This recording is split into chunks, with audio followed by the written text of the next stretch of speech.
नमस्कार दोस्तों, मैं हूं शिवराज सिंह। स्वागत है आपका मेरे चैनल में।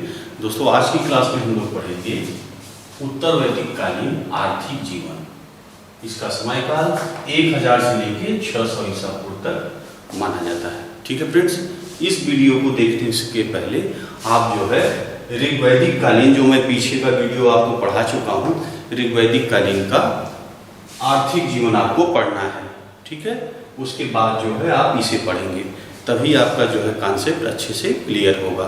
और कुछ चीज़ें तो वही जैसे ऋग्वैदिक कालीन में चल रही थी उसी तरह अभी इस काल में भी चल रहा था, तो उसकी चर्चा मैं नहीं इस वीडियो में करूँगा।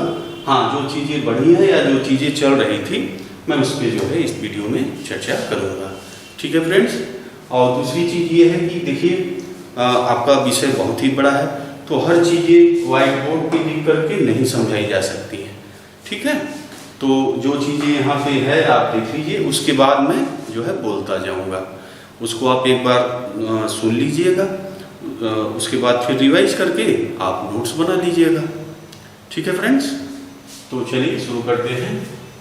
अब देखिए,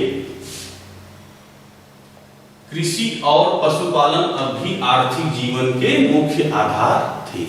ठीक है, वही महत्व चल रहा था जो आपका ऋग्वैदिक कालीन में था। चलिए उसको और देखिए।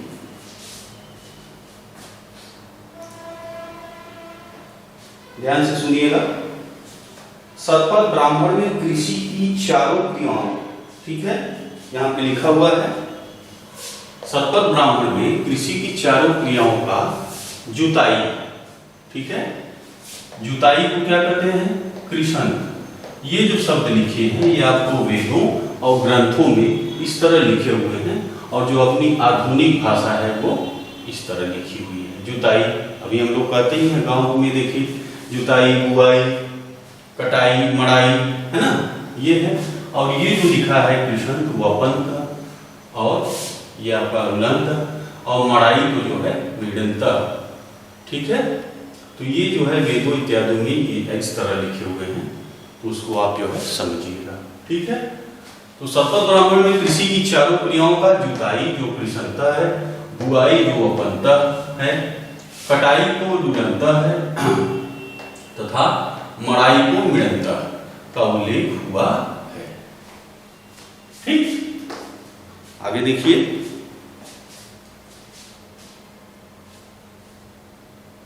खेत जो है हलों द्वारा जोते जाते थे।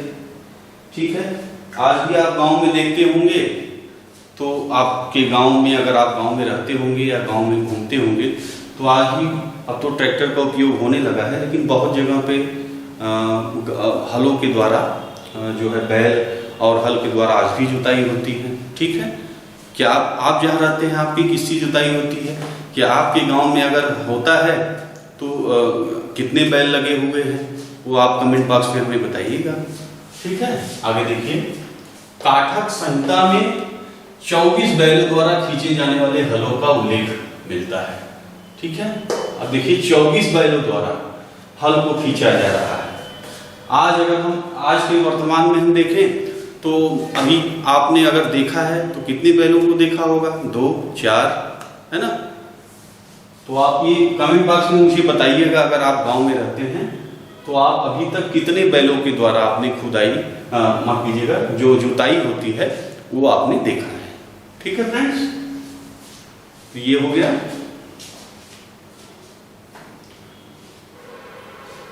वाजस्नेयी संहिता में कई प्रकार के धान्यों का उल्लेख मिलता है। ठीक है, जौ, चावल, मूंग, उड़द, तिल, गेहूं आदि प्रमुख अन्न थे। ठीक है, लोग खाद के प्रयोग से परिचित थे। अथर्ववेद में पशुओं की प्राकृतिक खाद को मूल्यवान बताया गया है। ठीक है, पशु की खाद आप जानते हैं,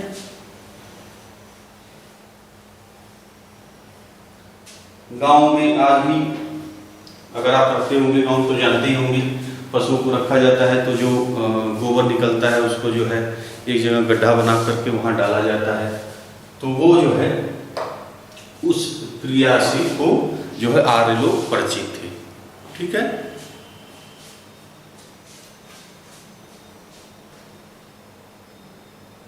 कृषि संबंधी आपदाओं जैसे अतिवृष्टि, अनावृष्टि, जो सूखा उखा इत्यादि पड़ता होगा आदि को दूर करने के लिए अनेक प्रकार के मंत्रों एवं आचारों का विधान मिलता है। ठीक है, आगे देखिए, वाजस्नेयी संहिता में विभिन्न अन्नों को बोने तथा पकने का समय दिया गया है। पशुओं में गाय, बैल, भेड़, बकरी, गधे, सूअर आदि प्रमुख रूप में से पाले जाते थे। गाय की पवित्रता बढ़ती हुई दिखाई देती है। अथर्ववेद में गाय के प्रति सम्मान का उल्लेख मिलता है।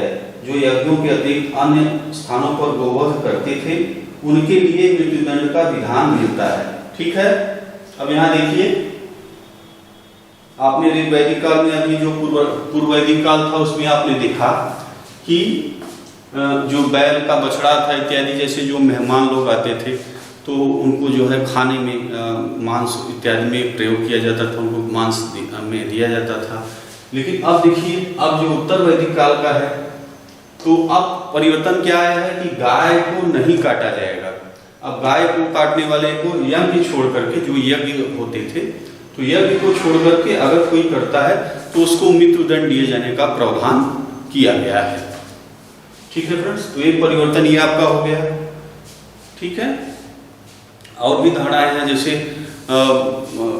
दिया हुआ है आपके वेद और ग्रंथों में कि जो गाय हैं, जो बैल हैं, वो पृथ्वी को धारण करते हैं, है ना, तो इसको काटा जाना जो है पाप माना गया है। ठीक है फ्रेंड्स, आगे देखिए,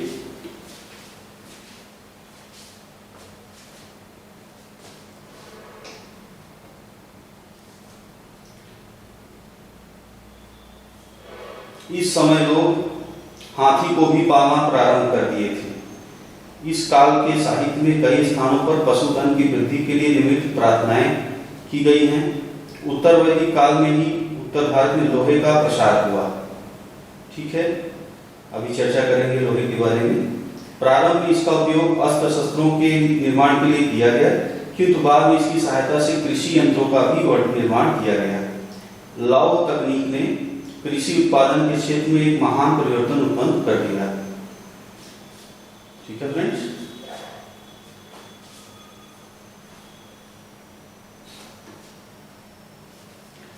तो इस तरह जो है समझ रहे हैं आप लोग। आगे देखिए, अब देखिए कुछ शब्दावलियां हैं, वैदिक शब्दावलियां को आप देखिए। देखिए ये जो शब्द लिखे हुए हैं उर्वा, लांगा, तो ये जो है आपके वेदों में और जो आपके ग्रंथ हैं, ब्राह्मण ग्रंथ इत्यादि, इन शब्दों में लिखे गए हैं। अब आज आधुनिक शब्द, जो शब्द में हम लोग आज जो हम लोग यूज करते हैं वो इस तरफ मैंने लिख दिया है। ठीक है फ्रेंड्स, तो ये कॉलम बना हुआ है, ध्यान दीजिएगा। अब देखिए प्राचीन नाम, आधुनिक नाम। प्राचीन नाम में देखिए उर्वरा, उर्वरा को क्या कहते हैं, जुते हुए खेत। ठीक है, लांगल अर या अर, आज भी गांव में आप देखते हैं तो हर हर बोलते हैं ना, तो उसी को अर का जो है आज के हर, और हल भी बोलते हैं। ठीक है, वृक यानी बैल, करीस या सकृत यानी गोबर की जो खाद जो मैंने बताया आपको, अवत ये माने कुआं, अवत यानी कुआं, आधुनिक नाम। और कूप भी बोलते हैं, हमारे गांव में तो इनारा भी बोलते हैं, है ना। आपके गांव में क्या बोलते हैं वो कमेंट में हमें बताइएगा। ठीक है, किवास, हलवाहा जो हल को पकड़ के लगाता था, जोता था किसान। उर्दर अनाज नापने का पात्र जो होता है। पर्जन्य यानी बादल। ठीक है, ये हो गया आपके सब। अब देखिए व्यापार एवं वाणिज्य पे चर्चा करते हैं। व्यापार वाणिज्य का आप अभी मैंने आपसे बताया कि वैदिक काल एक बार जरूर देखिएगा, तो उसमें हमने बहुत सारी चीजें जो व्यापार होते थे वो व्यापार अभी चल रहे थे। ठीक है, अब इसमें अभी तक जो है आपकी जो मुद्राएं थी वो प्रचलित में नहीं थी, विनिमय पर ही आधारित था। ठीक है, व्यवसाय जो है आपके वंशानुगत थे, उसको भी अभी मैं आपको बता देता हूँ डिटेल में। ठीक है, आइए देखते हैं।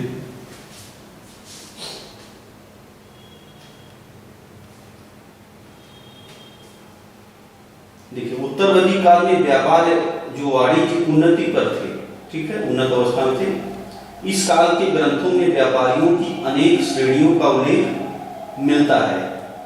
श्रेष्ठीन श्रेणी का प्रधान व्यापारी होता था, ठीक है। ब्याज दर पर धन देने का पेशा काफी प्रचलित था। तैत्तिरीय संहिता में ऋण के लिए कुशील शब्द तथा शतपथ ब्राह्मण में उधार देने वाले के लिए कुशीदीन शब्द मिलता है, ठीक है। अब देखिए जो मुद्राएं प्रचलित थी वो क्या था नाम, निष्क, सतनाम, पाद, कृष्ण आदि माप की मेन इकाइयां थी, ठीक है। बाट की मूलभूत इकाई संभवतः कृष्ण थी। रत्तिका तथा कुंजा भी उसी के समान थे। भारत की बाट पद्धति में रत्तिका का अत्यंत महत्वपूर्ण स्थान रहा है। साहित्य में इसे तुला बीज कहा गया है। सिक्के का नियमित प्रचलन नहीं था, ठीक है, अभी मैंने बताया आपको। जल तथा थल दोनों मार्गों में व्यापार होते थे। जल जो नाव इत्यादि बना करके, और जो थल मार्ग होता था उसमें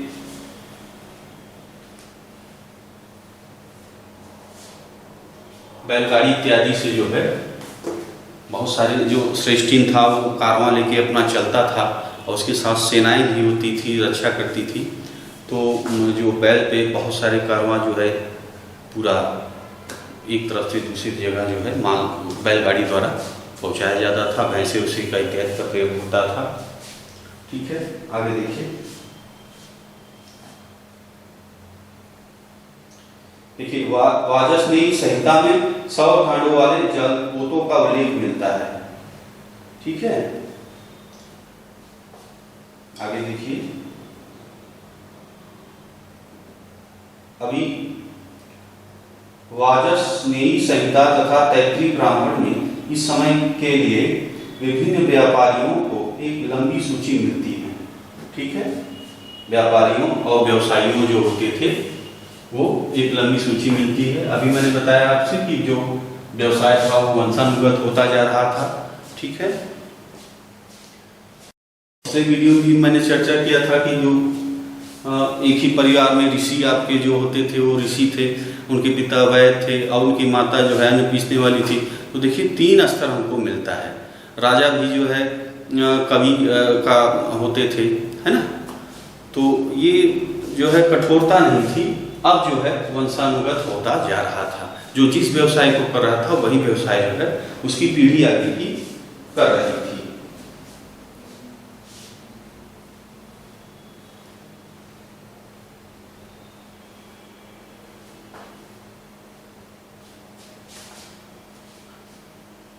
अब व्यवसायियों की सूची आप देखिए, इसमें स्वर्णकार है, रथकार है, चर्मकार है, जुलाहे, रज्जुकार, रजक, मछुआरे, लुहार, नायक, नर्तक, सूद, ब्याग, गोप, कुंभकार, वैद्य, ज्योतिष, नाई इत्यादि प्रमुख हैं।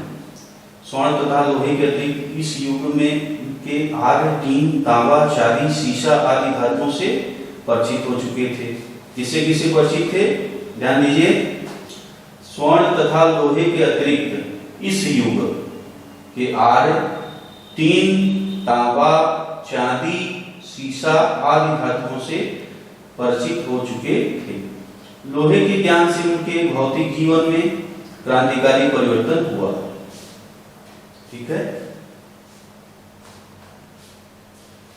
अब देखिए लोहे के ज्ञान भौतिक जीवन में जो है क्रांतिकारी परिवर्तन आ गया, ठीक है। अधिशेष जो है ज्यादा बचने लगा। जब अधिशेष बचता है तो वहां पे व्यवस्थाएं बढ़ती हैं, नगर इत्यादि का विकास होता है, ठीक है।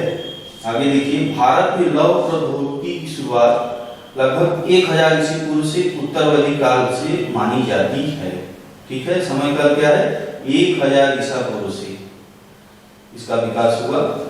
उत्तरवैदिक ग्रंथ में लोहे को श्याम अयस तथा कृष्ण अयस के रूप में वर्णित किया गया है। भारत में लोहे का प्राचीनतम साक्ष्य उत्तर प्रदेश के एटा जिले के अतरंजी खेड़ा, ठीक है। प्राचीनतम साक्ष्य कहां से मिला है, एटा जिला, ठीक है, एटा जिला में। जगह क्या है? अतरंजी खेड़ा। ठीक, अतरंजी खेड़ा से प्राप्त हुआ है। लौह युग चित्रित धूसर मृदभांड एवं उत्तरी काली पालिश वाले मृदभांड से संबंधित हैं। ठीक है, लोहे के प्रयोग से कृषिगत उत्पादन में व्यापक जो है विकास हुआ, प्रोन्नति हुई।